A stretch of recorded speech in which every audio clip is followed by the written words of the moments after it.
우리 옆 사람하고 축복하는 시간을 나누겠습니다. 샬롬 사랑합니다.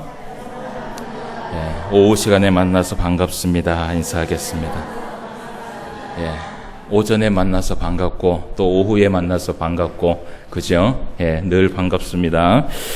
오늘 이 시간 또 우리가 말씀을 좀 함께 나눌 수 있는 시간을 가지도록 하겠습니다. 사도행전 26장의 본문 말씀을 좀 살펴봤어요. 사도행전의 말씀이요 28장까지의 말씀이 있습니다.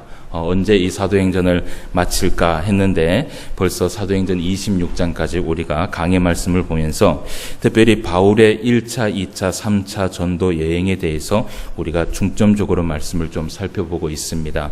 그러는 가운데 오늘 이제 사도행전 26장, 이제 27장과 28장 두 장만 이제 남아 있습니다. 이 말은 무엇이냐 하면 이제 바울의 그 사역이 이제 거의 이제 마지막에 다다르고 있었다라는 것을 우리가 말씀을 통해서 좀 생각해 볼 수 있습니다. 지난주에 우리가 사도행전 24장의 본문 말씀을 통하여서 바울에게 있었던 여러 가지의 사건에 대해서 우리가 살펴봤어요. 그래서 이제 사도행전 25장을 우리가 넘기고 그리고 이제 사도행전 26장의 본문 말씀을 살펴봤는데 어쨌든 우리가 이제 24장에 있었던 일, 25장에 있었던 일, 26장에 있었던 그 모든 일들에 대해서 우리가 말씀을 오늘 함께 열심히 조금 한번 살펴볼 수 있는 시간을 가지도록 하겠습니다.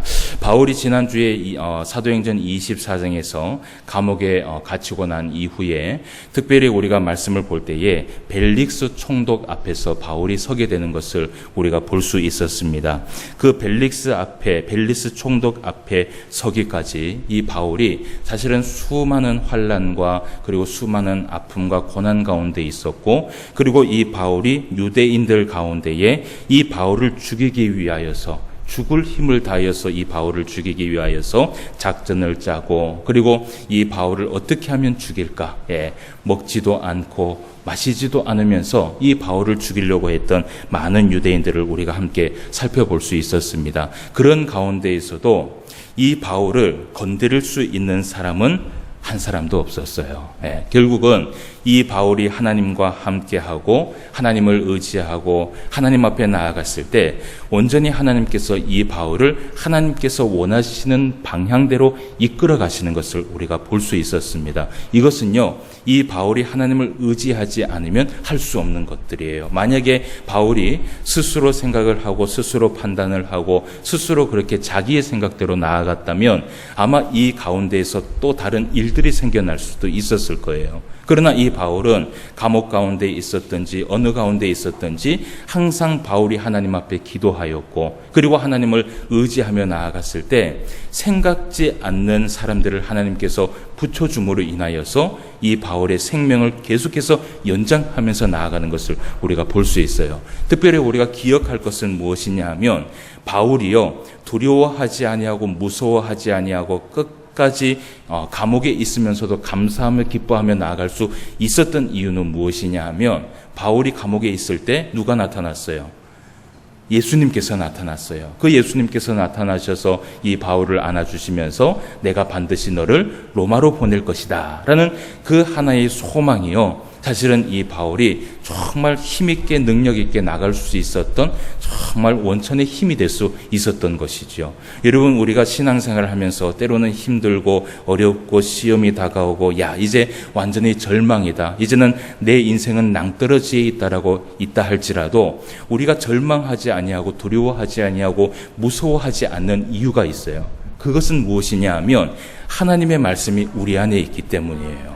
이 말씀이 우리가 생명을 다하는 날까지 우리가 소명을 다하는 날까지 하나님께서 함께하여 주신다라는 그 약속의 말씀이 있기 때문에 어떤 환경이 우리를 힘들게 하고 어렵게 한다 할지라도 무섭습니까?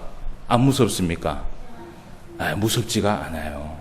왜냐하면 그 어떤 것도 하나님께서 결심하신 것을 흔들어 놓을 사람은 이 세상에 있습니까? 없습니까? 아무도 없어요. 그런 하나님이 우리 하나님이에요. 우리 하나님께서는요, 전능하신 하나님이고요, 온 천지를 창조하신 하나님이고요, 지금까지 있었던 모든 역사들을 섭리하시는 하나님이시고요, 정말 세심한 것 한 개까지도 하나님께서 다 간섭하실 수 있는 분이 바로 우리 하나님이에요. 그러니까 여러분 신앙생활 하시다가 힘든 일들이 딱 앞에 다가왔을 때 우리가 어떻게 해야 될까요? 하나님 앞에 기도하며 마귀를 대적하며 하나님을 의지하며 나아간다면 반드시 하나님께서는 우리를 바른 길로 인도하여 주실 줄 믿습니다. 이 믿음이 여러분 안에 함께 있으시기를 주님의 이름으로 축원함을 드립니다. 자, 그래서 이제 우리가 오늘 본문 말씀을 조금 살펴봤는데 이 본문 말씀이 어떤 말씀이냐 하면 우리가 14절에서 18절까지 말씀을 봤어요. 이 말씀이 가이사랴 감옥에서 이 바울이 마지막으로 변론하는, 그러니까 마지막이라는 건 뭐냐면 이 변론이 마치고 나면 27장에서 바울이 어디로 갑니까? 로마로 가요.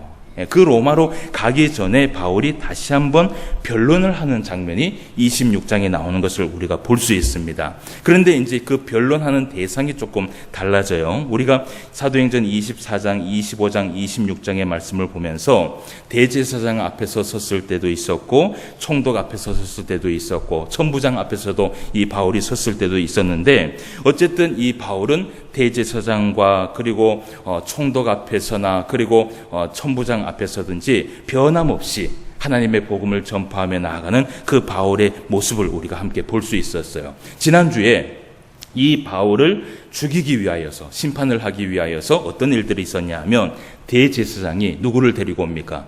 변호사를 한 명 데리고 왔어요. 어떤 변호사예요? 어떤 변호사예요? 유능한 변호사. 그죠? 바울을 죽이려면 어떤 변호사든 데리고 와야 돼요. 유능한 변호사를 데리고 와야 돼요. 왜냐하면요, 이 바울이요, 자기 스스로를 변호하기에도 굉장히 똑똑한 사람이에요. 오늘날로 따지면 박사학위를 6개, 7개를 가지고 있는 사람이 이 바울이거든요. 율법이라면 율법, 학문이라면 학문, 모르는 것이 없는 사람이 바로 바울이란 말입니다. 그러니까 이 바울을 넘겨서 죽이기 위해서는 바울 정도 위에 있는 변호사를 데리고 와야 되겠지요. 그래서 그 변호사 이름이 뭐냐 하면 더둘로라는 이 변호사를 데리고 와서 변호를 하게 하고, 그리고 이제 벨리스 총독이 이 바울의 변호를 들으면서 그 사건을 우리가 한번 볼 수 있었어요. 그런데 그 사건이 있고 난 이후에 바울이 벨리스 총독 앞에서도 변호를 하면서 무엇을 변호를 했냐 하면 자기 자신을 변호한 것이 아니라 예수 그리스도의 복음을 전하는 것을 우리가 볼 수 있었습니다. 그리고 그 사건이 있고 난 이후에 어떤 일이 있었는가 우리가 그 말씀을 좀 봐요. 24장 말씀을 한번 보도록 하겠습니다. 24장 24절에서 27절까지 말씀을 한번 봅시다. 우리가 지난주 말씀 본 이후의 말씀이에요. 24장 24절에서 27절까지 제가 한번 읽어드릴게요. 수일 후에 벨릭스가 그 아내 유대 여자 드술리아와 함께 와서 바울을 불러 그리스도 예수 믿는 도를 듣거늘 바울이 의와 절제와 장차 오는 심판을 강론하니 벨릭스가 두려워하여 대답하되 지금은 가라. 내가 틈이 있으면 너를 부르리라 하고 동시에 또 바울에게서 돈을 받을까 바라는 고로 더 자주 불러 같이 이야기하더라. 27절 같이 읽어봅시다. 시작. 이태가 지난 후 보르기오 베스도가 벨릭스의 소임을 이어가느니 벨릭스가 유대인의 마음을 얻고자 하여 바울을 구려하여 두니라. 아멘. 오늘 말씀에 보면 24절 말씀에 보면 무엇이라고 되어 있냐 하면 수일이 지났다라고 얘기를 해요. 이 수일이 지난 이유가 뭐냐 하면 이 벨릭스가 바울의 변명을 들으면서 사실은 이 바울의 그 그리스도의 도에 대해서 조금 더 듣기를 원했어요. 지난주에 우리가 거기까지 말씀을 봤어요. 그리고 난 다음에 이 벨릭스가 따로 오늘 말씀에 보면 그의 아내 유대 여자 드술리아와 함께 이 바울에게 도를 듣기 위하여서 바울 앞에 나타나게 됩니다. 그런데 거기에서 여러 가지의 도를 들었는 것 같아요. 그런데 이 바울이 이 벨릭스 총독에게 오늘 말씀을 하는 것을 가만히 보면요, 이 바울은요, 하나님의 그 복음을 전할 때에 사실은 이 벨릭스에게 조금은 좋은 말을 좀 해갖고 좀 이 벨릭스의 마음을 좀 돌이킬 수 있는 그런 방법도 좀 있었을 거예요. 그런데 사실은 오늘 이 바울이 벨릭스에게 전한 예수 그리스도의 복음은 어떤 복음이었냐 하면 오늘 말씀에 보니까 이런 얘기를 해요. 25절 말씀에 보니까 어떤 말씀을 전했냐 하면 바울이 어떤 말씀? 의와 절제와 장차 오는 심판에 대해서 강론을 했다라고 얘기를 해요. 여러분, 이 벨릭스에게 왜 의와 절제와 장차 오는 심판에 대해서 강론을 했을까? 우리가 이 배경적인 이야기를 좀 알아야 됩니다. 이 벨릭스라는 이 총독은요, 이때 당시에 탐욕이라고 얘기를 하면 정말 유명할 만큼 아주 탐욕이 가득한 총독 중에 한 사람이었어요. 그러니까 이 벨리스는요, 자기가 총독을 있으면서도 많은 사람들에게 무엇을 요구를 했냐 하면 뭘 요구해요? 여러분, 탐욕이 있는 사람들이 뭘 좋아해요? 돈을 좋아하잖아요. 그죠? 그러니까 이 벨릭스 총독은요, 돈을 많이 가져다 주면 어떤 심판을 하든지 간에 어떻게 해요? 좋은 쪽으로 다 풀도록 해주는 사람이 이 벨릭스였어요. 그러니까 이 벨릭스에게 바울이 말씀을 선포하면서 강해를 하는데, 첫 번째는 뭐에 대해서 선포를 했냐면 의에 대해서 선포를 했는 거예요.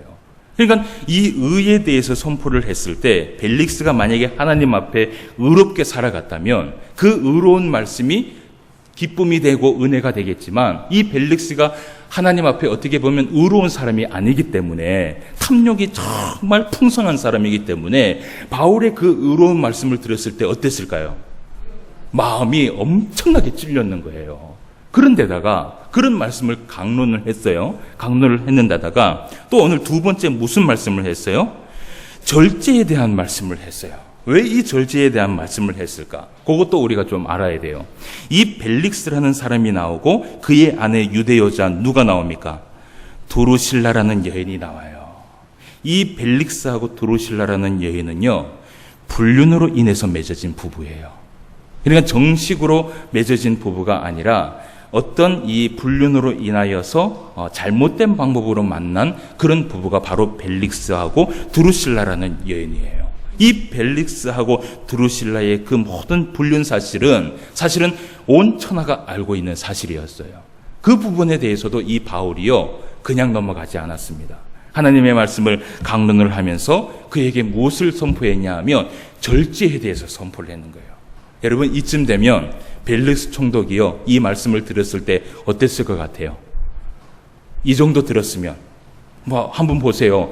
탐욕 가운데에서 막 살아가니까, 의롭지 않게 살아가니까 바울이 뭐라 그랬냐 하면 그 탐욕 버려라, 의롭게 살아라, 그게 하나님의 말씀이다. 그렇게 하니까 찔리잖아요.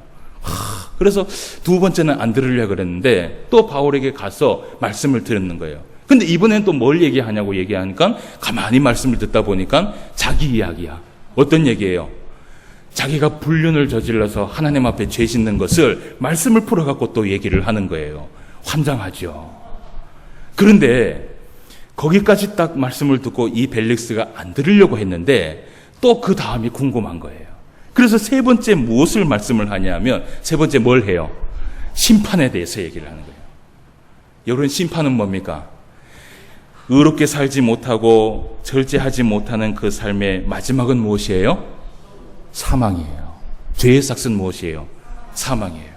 여러분, 죄수가 총독에게 당신은 당신의 의롭지 못한 행동과 절제하지 못한 그 행동 때문에 하나님 앞에 심판을 받아서 죽게 될 것입니다, 하나님 앞에 징계를 받을 것입니다 라고 얘기를 하면 좋아할 총독이 있습니까? 없습니까?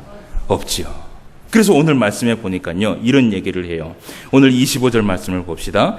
바울이 의와 절제와 장차 오는 심판을 강론하니 벨릭스가 어떻게 했다 그래요? 두려워했는 거예요. 하나님의 그 진리의 말씀을 들으니까요, 이 벨릭스가요, 마음에 무엇을 받은 거예요? 찔림을 받았는 거예요. 이 말씀 계속 들으면 내가 어떻게 해요? 죽을 것 같다. 그래갖고 이 두려운 마음으로 사실은 바울의 그 말을 듣지 않으려고 했어요. 그런데 이 벨릭스가 그럼에도 불구하고 계속해서 바울을 불러서 바울의 그 이야기를 들으려고 했던 이유가 무엇이냐 하면, 그 중에 하나가 26절 말씀을 한번 봅시다. 동시에 또 바울에게서 무엇을 받을까? 돈을 받을까? 뭐 했다 그래요? 바라는 고로라고 얘기를 해요. 탐욕이 있어요, 없어요? 여러분, 이 바울에게서는요, 사실은 예루살렘의 교회에 사실은 그 드려야 할 그 봉헌금을 누가 가지고 있었냐 하면 바울이 가지고 있었어요. 그렇기 때문에 이 벨릭스는 충분히 그것을 자기에게 주면 이 바울을 어떻게 보면 훈방할 수 있는 그런 방법들을 이 바울에게 계속해서 이야기를 했을 거예요. 근데 여러분, 이런 기간들이 얼마 동안 있었냐 하면, 오늘 말씀해 보니까 27절 말씀을 봅시다. 언제가 지난 후에요? 이태가 지났어요. 이태가 뭡니까? 2년이에요. 그러니까 바울의 이 감옥소에 있었던 생활이 어떤 생활이었냐 하면, 벨릭스하고 계속해서 이런 이야기를 나누면서 어떤 이야기를 했냐 하면, 의에 대해서, 절제에 대해서, 장차올 심판에 대해서 계속해서 강론을 했고, 그리고 벨릭스는요, 어떻게 하면 그 바울에게서 조금이라도 돈을 받아갖고 이 사람을 훈방을 할까, 그렇게 생각을 했을 거예요. 그런데 그 2년 가운데 여러분 한번 생각해 보세요. 이 바울이요, 이런 생각도 했을 거예요. 아마 그 주변에 있는 친구들도요, 이 바울을 꺼내오기 위하여서 이런 방법도 생각했을 거예요. 야, 벨릭스가 돈이라면 어떻게 해요? 환장을 하니까 우리가 돈을 모아서 바울을 어떻게 해요? 꺼집어내오자. 그 방법밖에는 없다. 그렇게 해서 2년 동안 사실은 많은 사람들하고 교류를 하면서, 야, 우리가 돈이 준비되었는데 이것만 주면 네가 나올 수 있다라고 얘기할 수 있었겠지만, 바울은요, 2년 동안 사실은 그런 방법을 사용하지 아니하고 끝까지 감옥에 있으면서 오직 하나님만 바라보았던 이 바울의 모습을 우리가 볼 수 있었다는 것이에요. 그래서 바울은요, 우리가 볼 수 있는 것이 무엇이냐 하면, 대제사장을 만났거나 천부장을 만났거나 총독을 만났거나 이 바울의 마음은요, 여전히 하나님의 말씀, 여전히 2년 동안 감옥에 있으면서도 하나님의 그 말씀 앞에서 믿음 안에서 흔들리지 않는 그 모습을 오늘 이 성경을 통해서 우리에게 보여줬다는 것이에요. 여러분, 우리가 신앙생활을 하다 보면 이런 경우가 있어요. 어떤 경우가 있냐면, 가끔씩 저에게도 이런 방법들이 나올 때가 있어요. 세상의 방법이 하나가 나오고요, 하나님의 방법이 하나가 나와요. 그렇죠? 그런데 가만히 생각해 보면 세상의 방법대로 하면은 이것을 빨리 해결할 수 있을 것 같아요. 그렇잖아요. 그죠? 그런데 가만히 생각해 보니까 하나님의 방법을 생각을 해서 하나님 앞에 막 기도를 하면 하나님은 응답을 주십니까? 안 주십니까? 응답을 안 주시는 거예요. 항상 하나님의 방법은 어떤 방법이냐 하면, 하나님은요, 때를 기다려야지 하나님께서 때에 맞게끔 우리에게 주시는 거예요. 그러니까 우리는 두렵고 무섭고 힘드니까 하나님 앞에 기도하다 보면 그때가 언제인 줄 모르잖아요. 그럼 기다리다 보면 낙심하게 되고, 기다리다 보면 절망하게 되고, 기다리다 보면 사탄은요, 우리에게 뭘 심어주느냐 하면, 야, 하나님의 방법 필요 없어.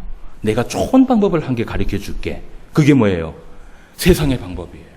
그래서 그 세상의 방법을 한 가지를 딱 제시를 합니다. 그러면 이 세상의 방법대로 하면은 정말 빠른 길로 순탄하게 이끌어갈 것 같지만, 여러분, 우리가 이것을 생각해야 돼요.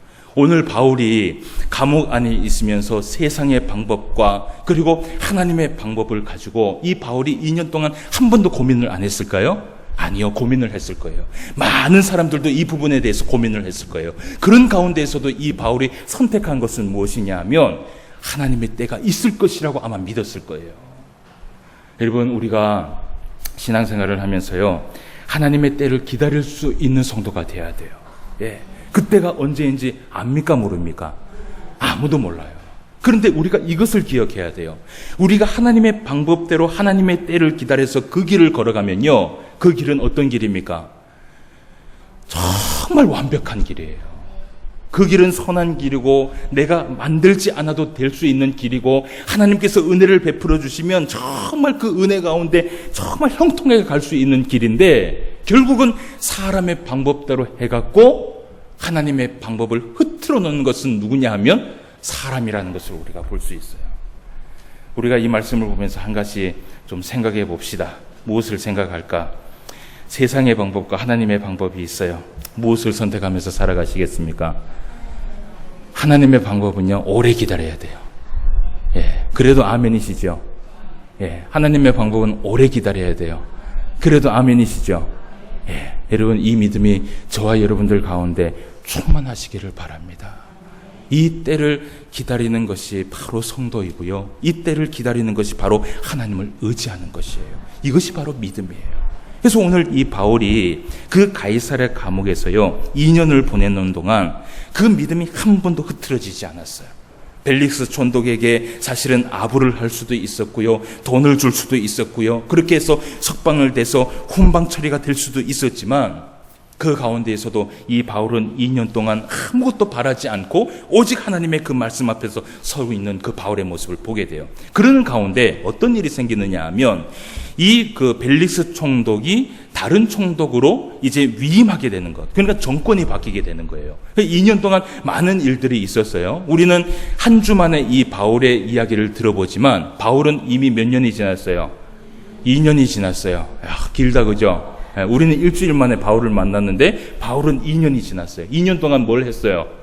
감옥에 있었어요. 여러분 2년 동안 감옥에 있으면요, 우리가 보통 이렇게 신앙생활 하다가 자유롭게 있으면서도, 사실은 자유롭게 있으면서도 우리에게 시험이 오면 넘어갈 수 있거든요. 근데 바울은 그렇지 않았다는 거예요. 자, 그래서 어떤 일들이 또 있는지 한번 봅시다. 정권이 바뀌었어요. 25장 1절에서 3절까지 말씀을 한번 보도록 하겠습니다. 자, 25장 1절에서 3절 다 같이 한번 읽어볼게요. 시작. 베스도가 부임한 지 3일 후에 가이사랴에서 예루살렘으로 올라가니 대제사장들과 유대인 중에 높은 사람들이 바울을 고소할세 베스도의 호의로 바울을 예루살렘으로 옮기기를 청하니 이는 길에 매복하였다가 그를 죽이고자 함이더라. 아멘. 2년이 지났습니다. 2년 전에 어떤 일들이 있었냐 하면 바울을 유대인들이 죽이려고 그렇게 마음을 먹었다가 벨릭스로 인하여서 모든 것이 허무하게 끝나버렸어요. 그런데 이제 그 벨릭스에서 누구로 정권이 바뀌었냐 하면 베스도라는 이 총독으로 바뀌는 거예요. 여러분, 정권이 보통 바뀌게 되면 또 무엇이 바뀝니까? 많은 제도들이 바뀌고 또 새로운 것이 드러나게 되고, 오늘날 우리 한국이 그렇잖아요. 그죠? 정권이 바뀌게 되니까 자꾸 막 바뀌고 새로운 것들이 일어나고 이러잖아요. 그러니까 이 베스도라는 총독이 딱 일어나게 되니까 유대인들이 다시 움직이기를 시작하는 거예요. 누구를 죽이기 위해서? 바울을 죽이기 위하여서. 오늘 베스도가 정권에 딱 들어왔을 때 이들이 또 무슨 일을 하냐 하면 25장 2절 말씀에 보니까 대제사장들과 유대인 중에 높은 사람들이, 그러니까 이전에 2년 전에 있었던 사람들이에요. 이 사람들이 베스도에게 또 무엇을 했어요? 바울을 고소를 했어요. 그러니까 다시 한번 재판을 열어달라는 거예요. 그래서 이 고소장을 내밀고 나서 이들의 마음을 가만히 살펴보니까 사실은 고소를 해서 재판을 해갖고 바울을 죽이려고 했던 마음이 아니라 2년 전에 있었던 그 사건처럼 이 바울이 고소를 해서 고소하는 동안에 예루살렘에 올라가는 그 순간에 바울이 어떻게 해요? 칼로 찔려서 죽이려고 그런 마음을 먹고 사실은 이런 일들이 있었다라는 것을 우리가 볼 수 있다라는 거예요. 그러니까 사실은요, 우리가 오늘 이 사건을 통하여서 조금 알 수 있는 것이 무엇이냐 하면 이 유대인들이요, 어떻게든 하여튼 틈만 나면 이 바울을 죽이기 위하여서 막 온갖 방법들을 다 사용을 하는 것을 볼 수 있어요. 그래서 결국은 이 베스도라는 이 총독을 또 이용하는 것을 우리가 볼 수 있습니다. 그런데 이 25장에 어떤 말씀이 나오느냐 하면 베스도가 바울에 대해서, 정권이 바뀌었으니까 바울이 감옥에 있는데 이 바울이 왜 감옥에 있는지 살펴보게 돼요. 그러니까 바울에 대해서 혐의점을 찾아보려고 하니까 잘못한 것이 있어요, 없어요? 잘못한 것이 없어요. 이전에 벨릭스도 잘못한 것이 없었다라고 판단을 했고, 그 전에 천부장도 사실은 잘못했다는 것이 판단한 게 아무것도 없었는 거예요. 그래서 이 베스도가 아무 잘못이 없고 아무 혐의점이 찾을 곳이 없으니까 베스도가요, 일단 고소장이 넘어왔으니까 재판을 한번 엽니다. 그 재판을 열면서 오늘 이 바울에게 선택권을 한 개를 줘요. 우리가 그 말씀을 좀 보도록 할게요. 9절 말씀에서 12절까지 말씀.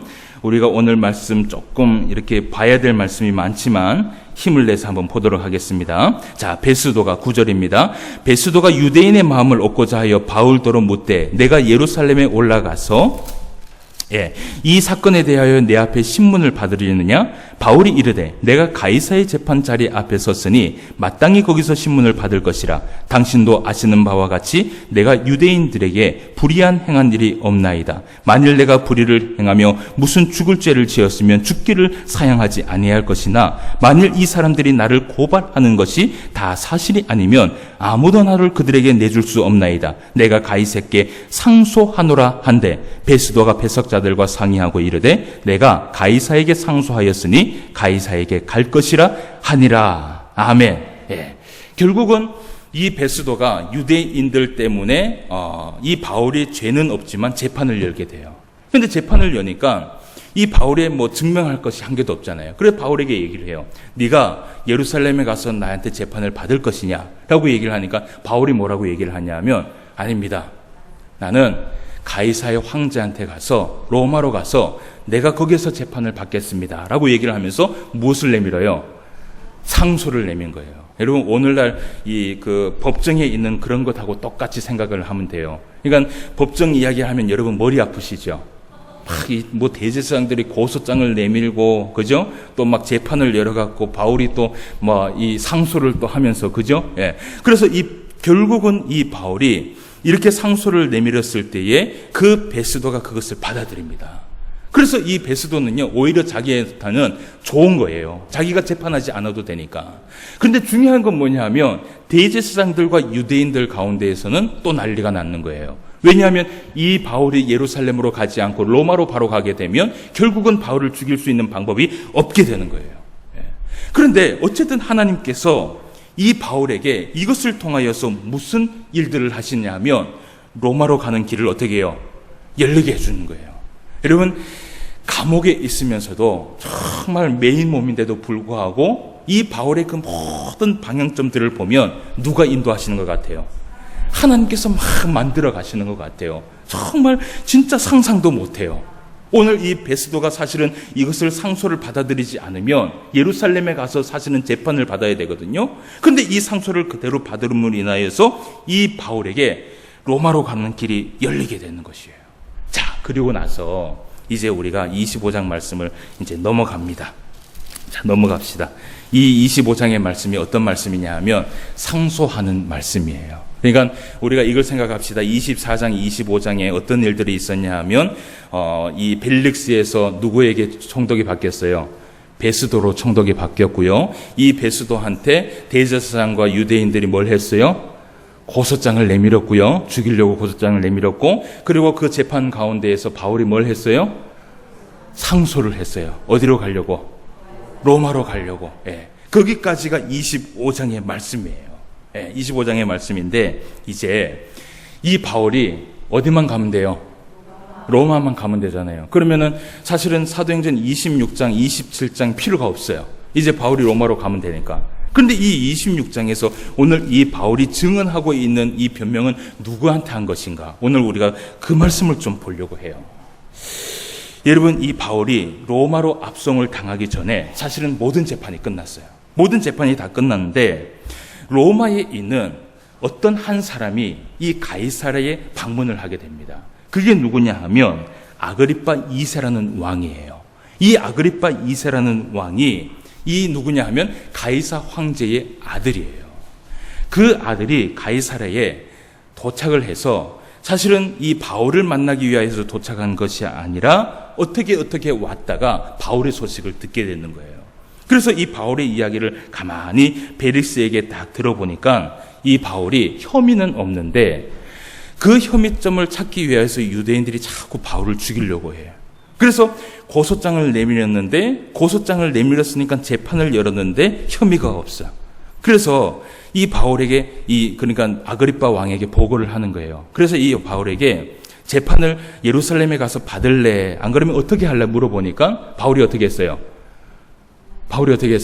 상소를 냈는 거예요. 가이사랴한테 가려고 상소를 냈습니다. 라고 그 아들한테 얘기를 하니까 이 아그리빠 왕이요. 아그리빠 2세 왕이 아버지에게 가기 전에 내가 어떻게 해요? 바울을 어떻게 해요? 한번 만났으면 좋겠다. 이렇게 된 거예요. 아시겠죠? 그래서 이 아그리빠 왕하고 바울이 한번 만나는 거예요. 우리가 그 말씀을 먼저 한번 보도록 하겠습니다. 25장 23절에서 26장 1절까지 말씀을 볼게요. 25장 23절에서 26장 1절까지. 이튿날 아그리빠와 버니게가 크게 위험을 갖추고 와서 천부장들과 시중의 높은 사람들과 함께 접견 장소에 들어오고 베스도의 명으로 바울을 데려오니 베스도가 말하되 아그리빠 왕과 여기 같이 있는 여러분이여 당신들이 보는 이 사람은 유대의 모든 무리가 크게 외치되 살려두지 못할 사람이라고 하여 예루살렘에서 여기에서도 내게 청원하였으나 내가 살피건대 죽일 죄를 범한 일이 없더이다. 그러나 그가 황제에게 상소한 고로 보내기로 결정하였나이다. 그에 대하여 황제께 확실한 사실을 알릴 것이 없으므로 신문한 후 상소할 자료가 있을까 하여 당신들 앞, 특히 아그리빠 왕 당신 앞에 그를 내세웠나이다. 그 제목도 밝히지 아니하고 죄수를 보내는 것이 무리한 일인 줄 아나이다 하였더라. 그러니까 26장 1절 말씀 다 같이 읽어봅시다. 시작. 아그리빠가 바울에게 이르되 너를 위하여 말하기를 내게 허락하노라 하니 이에 바울이 손을 들어 변명하더라 라고 얘기를 해요. 그러니까 이 바울이 어떻게 보면 로마로 가기 전에 모든 재판은 다 끝났지만 아그리빠 왕에게 다시 한번 변명할 수 있는 기회가 생긴 것이에요. 그런데 이 여기에서 바울이 우리가 이 말씀을 면밀하게 한번 살펴보면 여러분 청부장 앞에서도 그렇고 대제사장 앞에서도 그렇고 총독 앞에서도 그렇고 바울이 변명을 할 때 어떤 변명을 했습니까? 자기가 살기 위해서 자신을 변명을 했어요? 그렇지 않았어요. 끝까지 예수 그리스도의 복음을 선포한 것이 바울이었어요. 그런데 이제는 차원이 조금 달라요. 클래스가 달라요. 총독 위에 그 황제의 아들이 내려온 거예요. 그 황제의 아들이 내려왔을 때 이 아들이요 바울에게 자 그래 네가 한번 변명을 해봐라 라고 얘기를 했어요. 그때 여러분 바울이 이 아그리빠 왕에게 무엇을 이야기할까요? 무엇을 이야기할까요? 정답은 한 개예요. 바울은요 처음부터 끝까지 변함없이 자기를 변명하는 것이 아니라 예수 그리스도를 증거하는 것을 우리가 볼 수 있어요. 그럼 우리가 오늘 여기서 볼 것이 바울이 이 아그리빠 왕에게 증거를 하는데요. 간증 설교를 한 게 합니다. 여러분 간증 들어보셨죠? 간증. 간증이 어떤 거예요? 자기가 직접 체험한 것을 남에게 말하는 거예요. 그래서 이 바울이 아그리빠 왕에게 잘 됐다. 내가 어차피 로마는 갈 거고, 그죠? 하나님께서 말씀하셨으니까. 내가 여기서도 내가 더 이상 내가 무릎을 꿇지 않고 예수 그리스도의 복음을 전하자라고 해서 간증을 하게 됐는데 26장의 말씀을 다 읽으면 여러분들이 싫어하실 거예요. 그죠?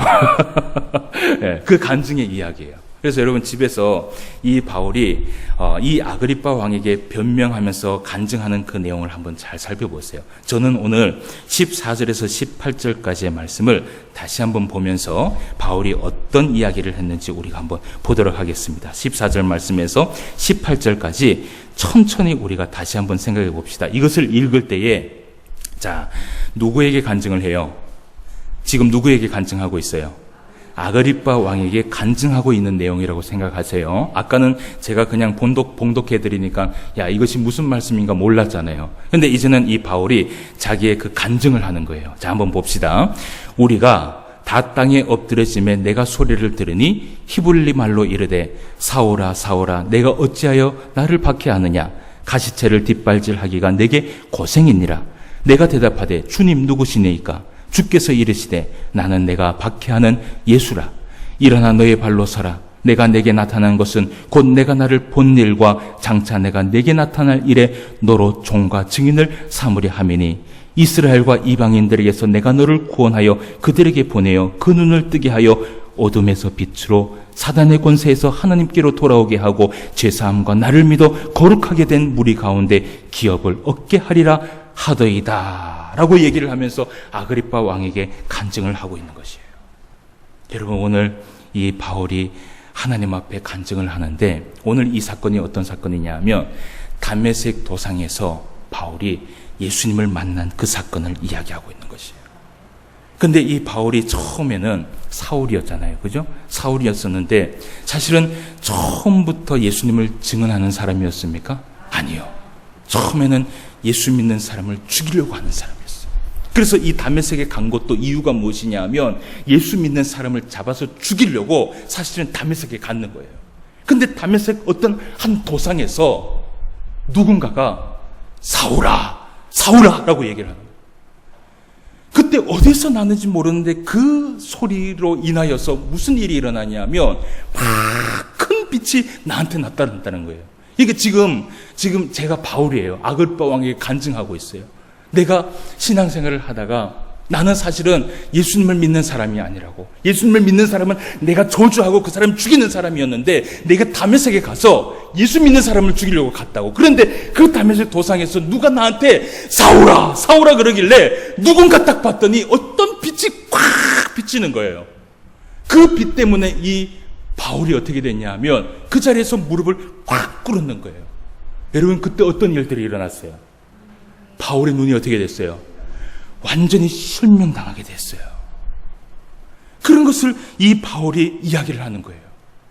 그래서 이 바울이 얘기하기를 뭐라고 얘기를 하냐면 그때 내 눈이 감기게 되었다는 거예요. 근데 그 육적인 눈이 나한테 가리워졌는데 그 안에 나한테 어떤 사건이 일어났는데 육적인 눈은 가리워졌는데 영적인 눈이 띄어져서 예수 그리스도를 만났다는 거예요. 내가 그렇게 핍박하고 내가 그렇게 죽이려고 했던 그 사람들이 믿었던 그 예수님을 내가 만나서 다메섹에 들어가서 사흘 동안 내가 고민을 하고 기도를 하고 예수님을 생각하면서 막 그랬는데 예수님을 만나고부터 내 인생이 바뀌게 됐다는 거예요. 예수님을 만나기 전에는 내 육적인 눈이 가려졌었고 그런데 예수님을 만나고부터 보이지 않던 내 인생의 길이 열리게 되고 예수님을 만나면서 믿지 못했던 것들이 믿어지게 되고 예수님을 만나면서 성경이 보이게 되고 내 죄가 보이게 되고 예수님을 만나면서 하나님의 사람이 보이게 되고 참빛이 보였다는 것이 그것을 막 눈물을 흘리면서 아그리빠 왕에게 막 지금 증거를 하고 있는 거예요. 그래서 내가 이렇게 평생 동안 그 예수님을 전하면서 살아가는 이유가 있다는 거예요. 여러분, 우리도 이것을 다 경험을 했죠. 여러분, 예수님 만났습니까? 안 만났습니까? 예수님 만났죠. 그 예수님을 만났을 때 세상에서 예수님 만나지 않고 살아갔을 때는 우리의 이 영혼의 눈이 어떻게 했어요? 가려졌어요. 예수님이 보이지 않았어요. 근데 예수님이 보이고부터 여러분 어떻게 됐어요? 영적인 눈이 뜨여졌어요. 그리고 믿지 않던 이 마음이 어떻게 해요? 믿어지게 되고요. 하나님의 성경이 보이지 않다가 어떻게 해요? 하나님의 성경이 보이게 되고 하나님의 말씀이 들려지게 되다가 어떻게 되냐면 그 말씀을 통해서 은혜를 받게 되고 내 삶이 완전히 바뀌게 되는 거예요. 그래서 그것을 막 체험한 것을 막 이야기를 하면서 이 바울이요, 내가 감옥에 있으면서 십자가의 길을 걸면서 이 고난 가운데 있으면서도 내가 예수 그리스도를 증거하는 이유가 있다는 것이. 그 이유가 무엇이냐? 오늘 말씀에 그 얘기를 해요. 자, 오늘 말씀을 한번 봅시다. 16절 말씀을 한번 봅시다. 16절 말씀에 보니까 이런 말씀을 해요. 예수님께서 15절부터 나는 내가 박해하는 예수라 라고 얘기하면서 일어나 너의 발로 서라. 내가 내게 나타난 것은 곧 내가 나를 어떻게 해요? 본 일과 장차 내게 나타날 일에 대해서 너로 무엇을 삼았어요? 종과 증인을 삼으려 함이니 라고 되어 있어요. 이 바울이 예수님을 만나서 예수님 앞에 바뀐 것이 무엇이냐 하면 예수님께서 이 바울에게 나타난 이유가 있다는 거예요. 그 이유가 무엇이냐 하면 이 바울을 통하여서 바울이 예수님을 본 일과 장차 예수님께서 나타날 일들에 대해서 증인이 되게 하라고 예수님께서 나타나는 거예요. 여러분, 그러면 예수님 안에서 오늘 말씀에 보면 이 16절 말씀에 보면 나를 본 일에 대해서 얘기를 해요. 여러분, 이 바울이 예수님을 봤습니까? 못 봤습니까? 예수님을 봤어요? 못 봤어요? 정확하게 얘기하세요. 예? 예수님을 봤어요? 못 봤어요? 근데 예수님이 본 일에 대해서 증거를 하라고 예수님 나타났거든요. 예수님을 봤어요? 못 봤어요? 예수님 못 봤어요. 근데 예수님은 예수님의 본 일에 대해서 증거를 하라는 거예요. 여러분, 예수님 봤어요? 못 봤어요? 못 봤잖아요. 근데 왜 예수님에 대해서 어떻게 증거를 하고 살아가요? 아니에요. 우리가 왜 예수님에 대해서 증거를 하면서 살아가느냐 하면 예수님을 만나기 전에는 우리의 영적인 눈이 감겨져 있었어요. 근데 예수님을 만나고부터 우리의 무엇이 떠졌어요? 영적인 눈이 떠지면서 사실은 예수님을 만난 것이에요. 그래서 우리가 증거하는 것은 사실은 무엇이냐 하면 세상 사람들은 보지 못했지만 우리가 그 본 예수님을 만나게 해주고 우리가 본 예수님을 전하게 하기 위해서 예수님께서 이 바울에게 나타났다라는 것이에요. 그리고 두 번째, 장차 일어날 일에 대해서 얘기를 해요. 이 장차 일어날 일에 대해서 얘기하는 것은 뭐냐 하면 바울이 앞으로 살아갈 그 인생에 대해서, 사역에 대해서 얘기를 하는 거예요. 여러분 18절 말씀을 한번 봅시다. 18절 말씀 다 같이 한번 읽어봅시다. 시작. 그 눈을 뜨게 하여 어둠에서 빛으로 사단의 권세에서 하나님께로 돌아오게 하고 죄사함과 나를 믿어 거룩하게 된 무리 가운데에서 기업을 얻게 하리라 하더이다 라고 얘기를 해요. 이 사울이 어떤 인생을 살아갔냐 하면 믿지 않는 자들의 눈을 뜨게 하여서 어둠에서 빛으로 인도하였고, 이 바울이 어떤 일을 했냐 하면 믿지 않는 자들의 그 사탄의 권세에서 하나님께로 돌아오게 하는 일을 그 사울이 했었고, 이 바울이 믿지 않는 자들의 그 죄사함 가운데서 거룩함으로 이끌어내는 그 일들을 바울이 감당을 했다는 것이에요. 이것을 위해서 하나님께서 바울을 구원시켜줬고, 이것을 위해서 하나님께서 증인으로 세워줬다는 것이에요. 그래서 자기가 이렇게 십자가의 길을 가면서도요, 변호를 하는데 무엇을 변호를 하냐면, 내가 본 것은 예수님이고, 내가 느낀 것은 예수님이고, 내가 만난 것은 예수님이고, 내가 그 예수님밖에 전할 것이 아무것도 없다라고 고백을 하고 있는 것이에요. 여러분, 우리가 신앙생활을 하면서 우리가 전할 것은 무엇이냐 하면 예수님밖에 없는 줄 믿습니다. 그런데 어떤 예수님을 전해요? 맞아요. 예수님을 만나면 어둠에서 빛으로 나옵니다. 예수님을 만나면 사탄의 그 권세 속에서 하나님께서 돌아오게 됩니다. 예수님을 만나면 죄사함에서 거룩함의 자리로 일어나게 됩니다라는 것을 우리가 증거하면서 살아가야 된다는 것이에요. 여러분, 이런 말을 할 때 베스도 총독이 뭐라 그랬는지 한번 봅시다. 여러분, 우리가 그 말씀 좀 봐야 돼요. 26장 24절 25절 말씀 한번 보세요. 26장 24절 25절 그리고 32절 말씀도 봅시다. 24절 25절 다 같이 읽어봅시다. 시작. 바울이 이같이 변명하며 베스도가 크게 소리내어 이르되 바울아 네가 미쳤도다. 네 많은 학문이 너를 미치게 한다 하니 바울이 이르되 베스도 각하여 내가 미친 것이 아니요 참되고 온전한 말을 하나이다 라고 얘기해요. 베스도가 뭐라 그러냐면, 야, 네가 미쳤구나. 공부를 그렇게 열심히 하더니 네가 미쳤구나. 그런 얘기를 해요. 그리고 32절 말씀을 다 같이 읽어봅시다. 시작. 이에 아그리빠가 베스도에게 이르되 이 사람이 만일 가이사에게 상소하지 아니하였다라면 석방될 수 있을 뻔하였더라 하니라 라고 얘기를 해요. 사랑하는 성도 여러분, 말씀을 맺으려고 해요. 바울은요, 로마의 왕이 인정할 정도로 많은 학문이 있는 사람이었고, 명예와 권력 면에서도 남보다 뒤처지지 않는 사람이었어요. 그럼에도 불구하고 이 바울이 오늘 감옥에 갇혀서 예수님을 바라보면서 그 십자가의 길을 선택한 이유가 있었어요.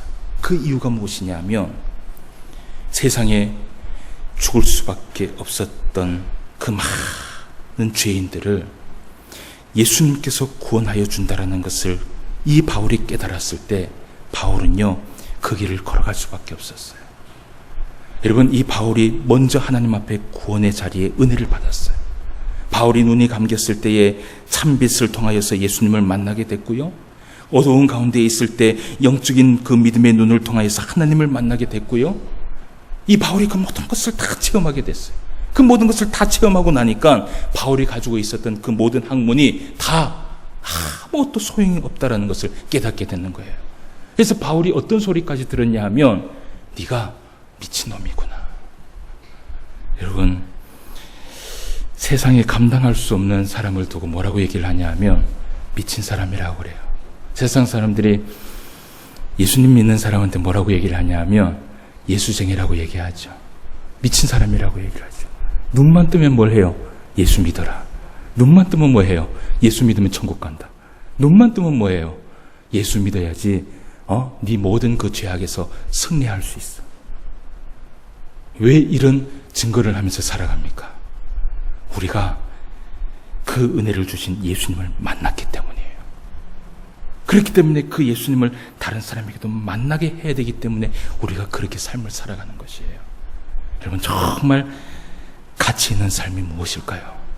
정말 가치 있는 삶은요, 미쳤다라는 소리를 들었다 할지라도 우리가 본 예수님, 우리가 만난 예수님, 내가 예수님을 만나서 영적인 눈이 떠지고, 내가 예수님을 만나서 한없는 은혜를 받게 되고, 내가 예수님을 만나서 죄사함과 모든 것들을 은혜를 받게 된 것을 세상 사람들에게 전하는 것이 가치 있는 삶이에요.